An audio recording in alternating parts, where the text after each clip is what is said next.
This meeting is being recorded. Hello, everybody, and welcome to the Kick Sugar Summit, the Sugar Success Stories edition. I'm Florence Christophers, and I'm your host, and I'm interviewing Siobhan today, who will be sharing her story of success with us. Welcome, Siobhan. Thank you. Welcome. Thanks for having me. So why don't we start off by you telling us a little bit about yourself and what inspired you to kick sugar? Okay. Well, for as long as I can remember, I've had an issue with sugar. I don't know if I realized it was an addiction or not, but I can remember as a young child sneaking downstairs before anyone woke up in the morning and climbing on a chair to get onto the counter, to get into the cookie jar and eating as many cookies as I could eat before anyone else got up. Like even at a young age, kind of hiding that, knowing that wasn't quite normal. And then as I got older, of course, there were more and more signs. My family lovingly referred to me as a chocoholic. But looking back on some of those behaviors now, it's pretty obvious to me that I had a problem with it. I was never really able to eat or enjoy it in moderation. And as I got older and things like hormones came into play, I think I got more and more complicated.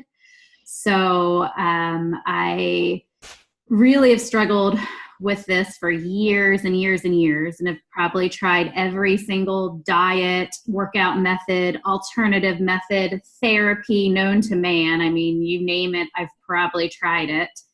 And of course, picked up some really good tools along the way, but didn't find that one magical thing to help me. And I remember thinking to myself, I really just want to help myself so I can help others. And this is has been my mantra.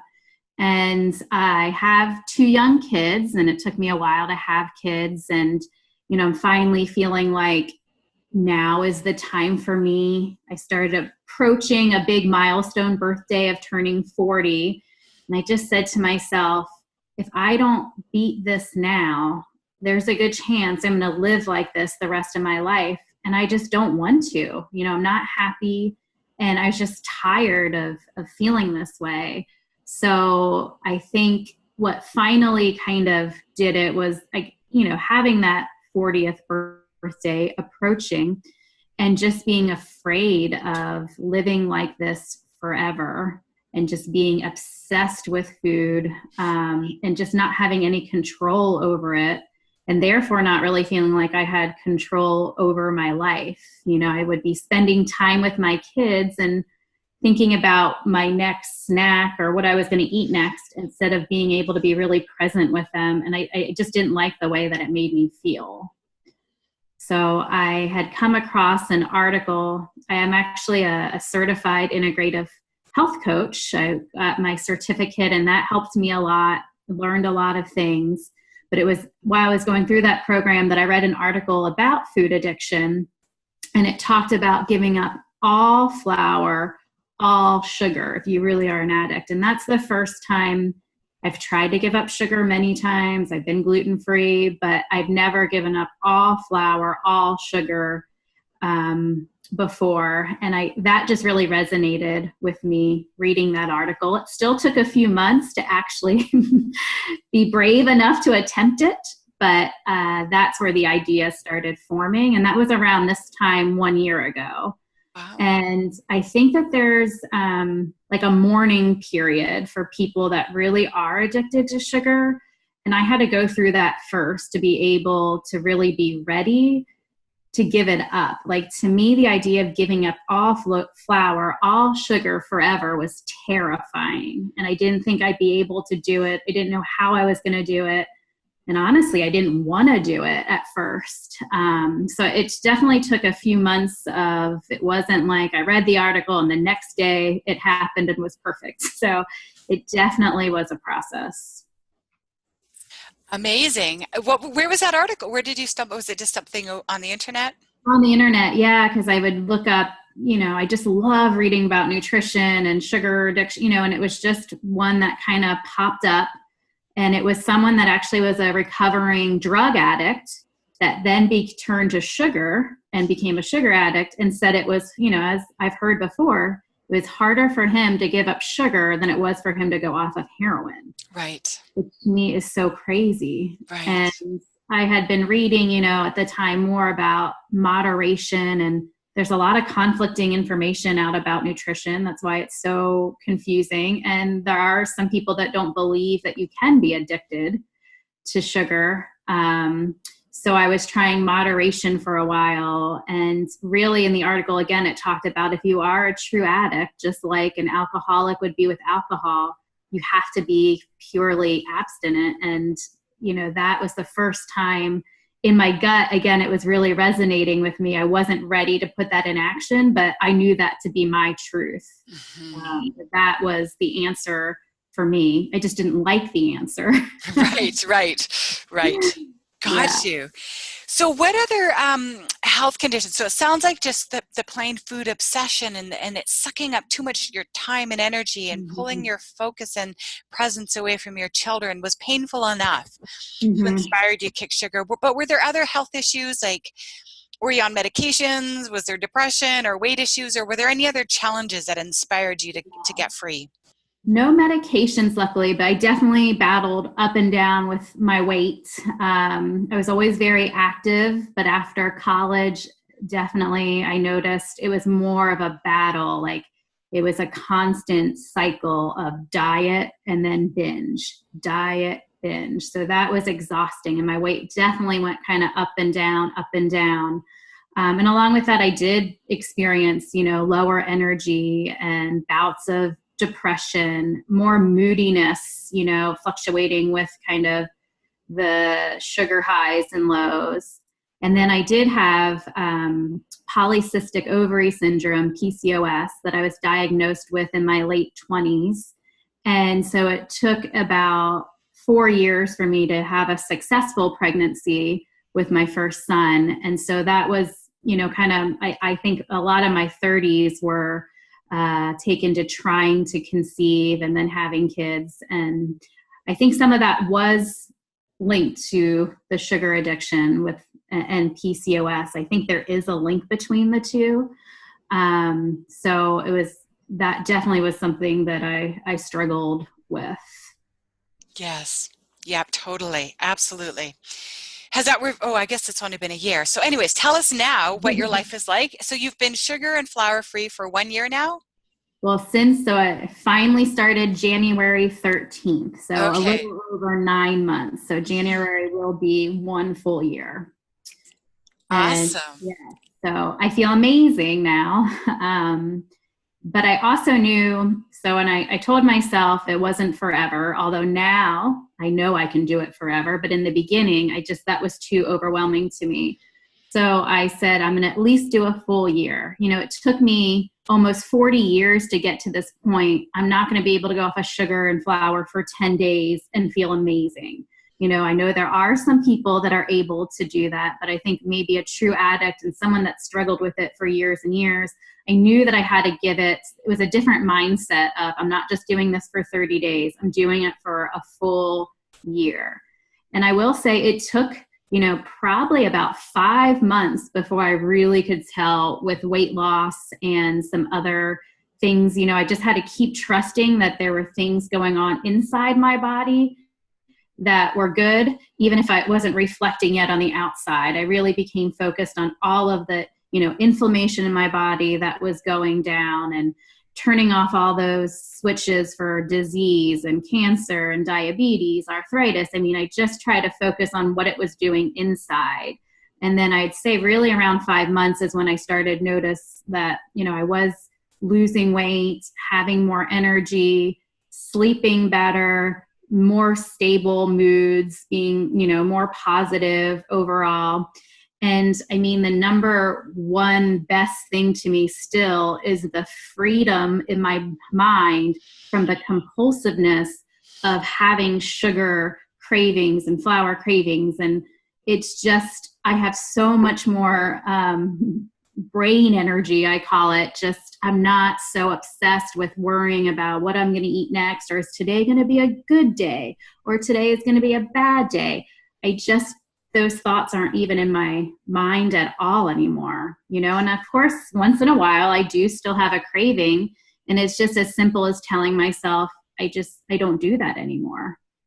And it's easier for me to be completely abstinent than trying to moderate what I'm eating. It's been so much easier just to say no than say, okay, I'll have 2 bites, because it was never just 2 bites. So that to me is the number one. I mean, I am happy that I've lost weight, of course, and have all these other benefits, but just to have in my head the freedom to have all these other thoughts and not just be so focused on and obsessed with food has been so freeing. And that's what I wish for everybody out there to experience. Yes, so awesome. So when you got off of refined carbohydrates, what sort of, because you and I both know, we both live in the world of nutrition, how confusing it can be. And I've had clients who are like, I don't know, should I be vegan? Should I go keto? I don't know. Yeah. So how did you navigate that question for yourself? What the heck do you eat after you're, now that you're sugar-free? Where did you land? Yeah. Well, I've been eating pretty healthy for the last few years, besides these sugar binges. I mean, otherwise, I try to eat, whole foods, organic. I do eat meat, organic, grass-fed meats. And so I pretty much continued what I was eating, and I still feel like I can eat everything except sugar and flour. Like, I don't feel deprived at all. I thought I would feel more deprived, but this has really, in one way, been the easiest thing that I've ever done after the initial hardness. But it's been the easiest to maintain because I can literally eat anything else except sugar and flour. So I'm really careful about reading labels. There was a few times that I just assumed that it didn't have, never assumed they put sugar in everything. So I read labels every time I go to the store. I've come up with some brands that I trust, but I still double check because you never know what they're going to add. So it was a lot of kind of experimentation. But I also looked on places like Pinterest or just on the line to look for recipes. And I did follow a lot of Whole30 recipes just because I knew that they didn't have sugar in them. But I do eat legumes, and I do eat quinoa and brown rice and sweet potatoes.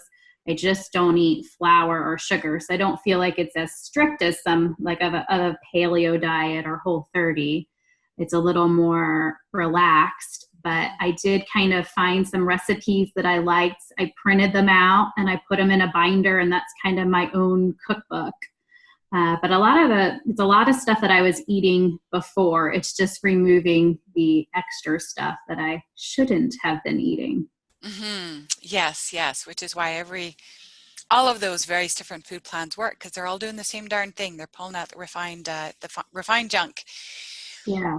What about birthdays and eating out and social events? How do you navigate those? Yeah, so that was something I was really worried about. And part of the reason when I was thinking about it this time last year, I was too overwhelmed with going through the holidays right away. Like now, with 9 months under my belt, I am like, bring these holidays on. It's no problem. But I was a little bit worried in the beginning about that. So my birthday was until July, and that turned out great. I think it was harder for some of my family and friends to get around me not having a cake than it was for me by that point. We had a beautiful bowl of berries, and they put them in these little cupcake holders and put a candle in it. But that was totally great for me. I didn't even miss, having the cake by that point. But probably the first few holidays when I was initially getting off of sugar or celebrations, I would try to keep myself busy. It was hard for me to watch other people eat, sugar or cake. So if everyone was eating cake in the living room, I might go in the kitchen and start the dishes and just kind of kept myself busy. Now it's really no problem for me. I can watch other people eat it. It doesn't bother me, but it was harder and trickier. So I just try to get myself out of that situation when I could. Awesome. What about restaurants? When you go into restaurants, do you have a little some of us carry these little cards. Dear chef, Well, I'm on a restricted food plan. I have food sensitivities and allergies, and if you could cook me a dish that was blah blah blah, that would be awesome. Whatever you come up with would be great. Thank you, yeah. that kind of thing. Or how do you navigate restaurants? Yeah, so I definitely try to look up, if I know I'm going out to eat, I try to look up the restaurant online beforehand and really scour through the menu and find a dish that's going to work for me. I also travel about once a month for work, where I'm out, meals all the time, and sometimes things I'm not picking. So it's definitely something that has been challenging, but I've gotten better at. And I kind of found those go-to meals that I can eat pretty easily. And I just always ask the, banquet staff or the serving staff at a restaurant, just, does this have sugar in it? Does this have flour in it? Yes, I have this allergy. So I just try to ask them ahead of time. And a lot of stuff that I know that's kind of hidden is sauces, or salad dressing. So I always just, if I get a salad, I never get the salad dressing. I just ask for olive oil, and I just have it with olive oil and some salt and pepper. So it's kind of that kind of thing, or I ask for things just to be plain without the sauce. So that's been easier. I was a little intimidated by that, but that's been easier than I thought it would be as well. And I find if you just ask or tell people about what you're doing, they really are. People are so used to allergies now, they're really responsive to those requests. Mm-hmm. Absolutely. Fantastic. Awesome. What have been some of the reactions from friends and family, and maybe even your own kids, to your sugar-free eating ways? Yeah, well, I did not tell people besides my husband for probably, I don't know, like 3 or 4 months. It took a while. I didn't tell people, and it was because I was afraid I might fall off the wagon, and then I didn't want to have to be embarrassed and tell people, it didn't work. So I kept it really, really close to me at first. It kind of took away some of the pressure, because I'm kind of known in my family of trying, again, every different thing you've ever thought of. And, I think they're probably like, Siobhan's coming over for dinner, and people roll their eyes and are like, oh gosh, what is she not eating or eating now? Because I've done so much experimentation with food too. So I just thought, I'm just going to keep this to myself as long as I can.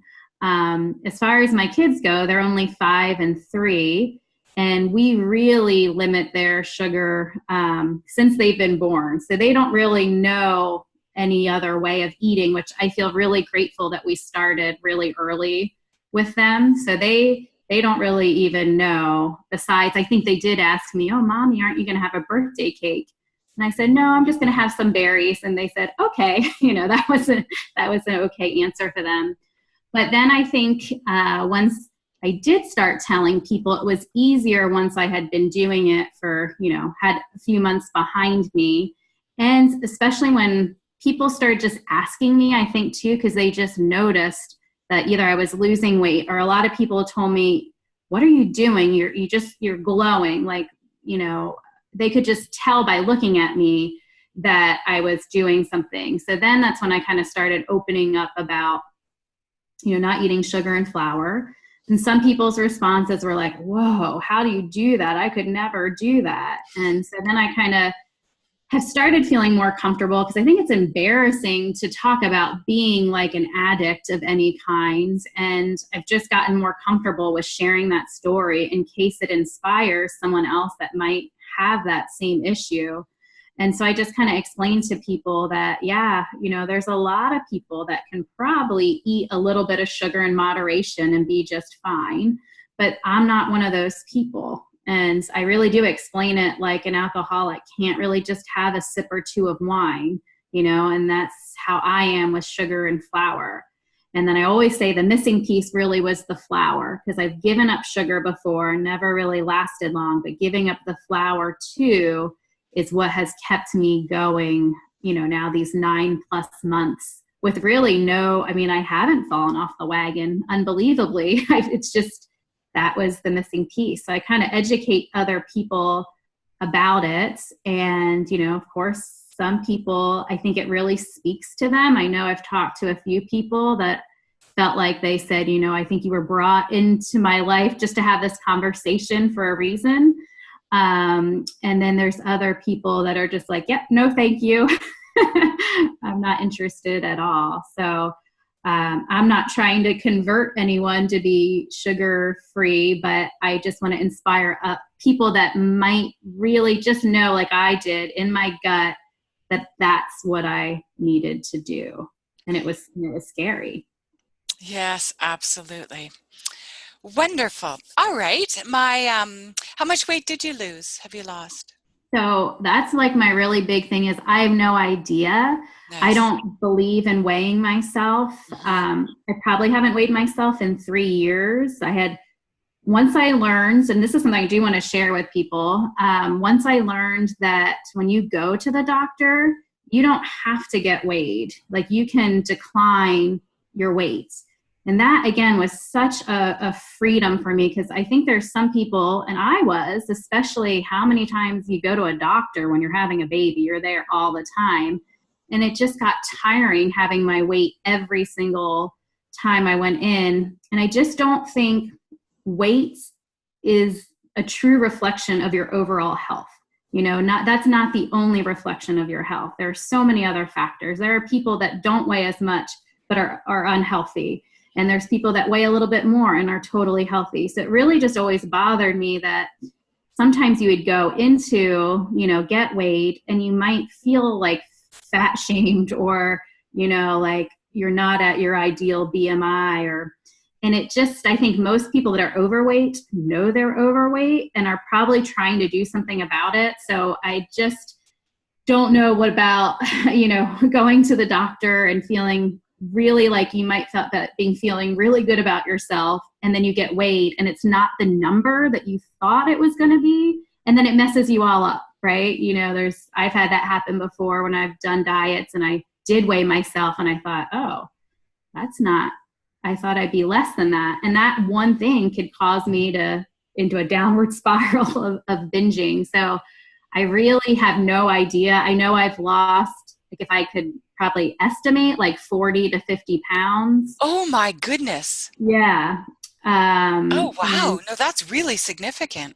Yeah. I mean, just guessing, because I don't know for sure. But you would have needed to buy probably like 2 or 3 different clothing sizes. Yeah. Like you probably have a whole new wardrobe now. I do. Yeah. That's kind of what I'm going by, is having to go down in sizes. So that is kind of my best guess at it. So. Wow, amazing. Well, I love that. I love that you're not scale focused and you're just letting your body find its right weight.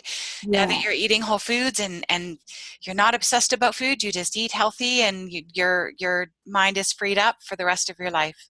Yeah, and I don't worry about, people ask me too, I don't count calories. I don't worry about portion sizes. Literally the only thing I've done is remove all sugar, natural sugars too, all flour, gluten-free flours too, all from my diet. But that's why it doesn't feel so restrictive, because I'm not counting or worried about points, or I just eat when I'm hungry. And some days I notice I eat more than other days, but I really don't sweat it anymore. I just have kind of learned to listen to my body and know, it's okay on those days that I'm hungrier. And I really don't worry. It's also really nice never really worrying about gaining weight. That's not even in my, mind anymore, is that, oh, if I eat this, is it going to make me gain weight? I just don't even worry about that. Wonderful. So awesome. Yeah. So awesome. So I guess my last question for you then is, what final words of advice or wisdom would you give to individuals that are considering giving up sugar or are still on their path seeking freedom? Yeah. I think that it's so worth it.